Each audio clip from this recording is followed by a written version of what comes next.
nice when you laugh for me. Your body tight, you it all for me. Fall in our best line, man, give thanks for life. Yeah, and we go down like licky ticky, licky ticky, licky ticky, licky ticky, licky ticky. We have a style like licky ticky, licky ticky, licky ticky.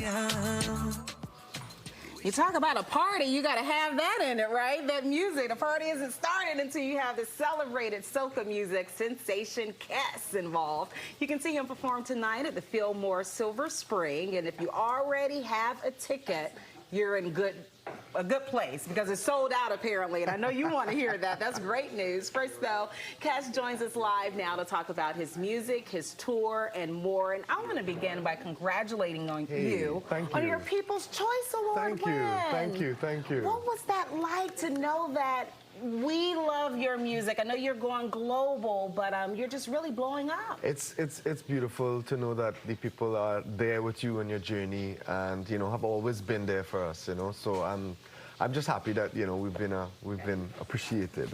It's always nice. Yeah, giving you your flowers. Yeah, you deserve. It's always nice. You know what, Cass? I want to ask you this, man. Usually when we're talking about soca music, of course, me being a DJ, I play in the dance hall, the reggae, and the soca. I spend a lot of time in the Caribbean. Everybody knows that. So I want to ask you this. This record is a little slower tempo. It's not the jump-up record that we would hear like from a Rupee or from a Marshall Montana or something like that. This record has a slower tempo and vibe. Why is that? Well, I mean, Calypso really started from that tempo, Calypso and soca. I think as well, too, there are different tiers of soca. There's power soca, which is more of the upbeat. And then there's groovy. So I kind of I'm the groovy king in a way. I do a lot of that style because for me, I love that BPM. It's easy to blend with other genres. I could touch a little bit of Afrobeat, I could touch a little reggaeton. That BPM is sort of a universal BPM. So I feel more inclined to it. I do faster stuff as well, but that stuff is to me, it bridges worlds. Own race, own pace. Yes. That's what I just heard. And yes. you've worked with, I mean, a lot of people and been on stage with everybody from Snoop Dogg to John Legend to Shaggy. I saw that recently. Out of the people that you've worked with, can you tell us or recall a time where they said something or did something that kind of stuck with you? I mean, I guess it's so many, but something that's fresh in my memory. I mean, working with Shaggy, we have a track together called Mood. And just his work ethic, like people are successful because they work, they put in that work, and seeing him and moving along with him, doing the press runs and all of that, I saw a different level of work ethic, and you never stop learning.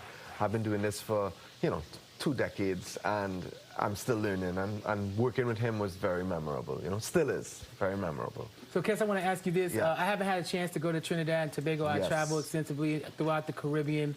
But in your words, man, I mean, because the flavor's different in different areas. Puerto Rico is different from St. Kitts. St. Kitts is different from St. Lucia. Jamaica is different from Puerto Rico, all these places. But Trinidad is special. It is. It sets itself apart from any other place in the Caribbean. Definitely. Why is that? I mean, Trinidad has always been the party central. I mean, and it's the land of Calypso, where Calypso music came from.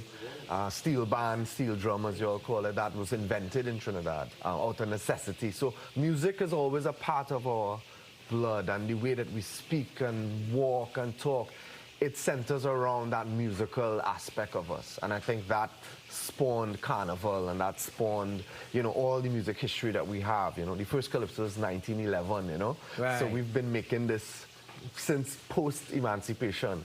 So it's something that we treasure, and we kind of center our existence around Carnival. Is that you're running from the Carnival, or you're running I need that Trinidad. That's true. I need to learn that Trinidadian accent. I need that. Yeah, you got to have that to be legit. You got to come, If you got gotta the touch the Trinidadian ground. accent, you can talk to any lady. Seriously. She's dating You have to touch the ground. You have to touch the ground. Definitely. Touchdown. That is just great. And what I love, too, you just said it, you've been around over 20 years. But I think your music form, others, Afro beats, you mentioned some of the African roots, are now really being embraced at a mainstream level here in the States. What do you think of that evolution? I think it's beautiful. I mean, time and place, I always feel like, music always has its moments depending on what's happening. And I feel like, a lot of people, because of all that's happened, a lot of people want to feel together. They want to feel joy, they want to feel happiness. So I feel like that style, that lighter feel is something that people have been inclined to, you know, and want a piece of. So, you know, it's great that Afrobeat is getting what it's getting, because it's easier for me doing soca, which is a bit similar, to step into a lot of those rooms, because, you know, a lot of walls are being broken down. So I'm excited about this time and excited about teaching people about music, you know, about soca music who don't know, you know. All right, Cass, well, thank you for joining us, and that accent is everything. I really started listening when he said nice. Oh, wow. Oh, wow. But anyway, tonight you'll be at the Fillmore in Silver Spring, sold out show. Sold out. So when are you going to come back again? I need to come back. I need to come back. I mean, we definitely play in the DMV, but we need to just do something bigger now. You know what I mean? You must. You have clearly a strong fan base and a fan of Lion Lunch Hour. We're a fan of yours as well. Awesome. Thanks for joining us. Thank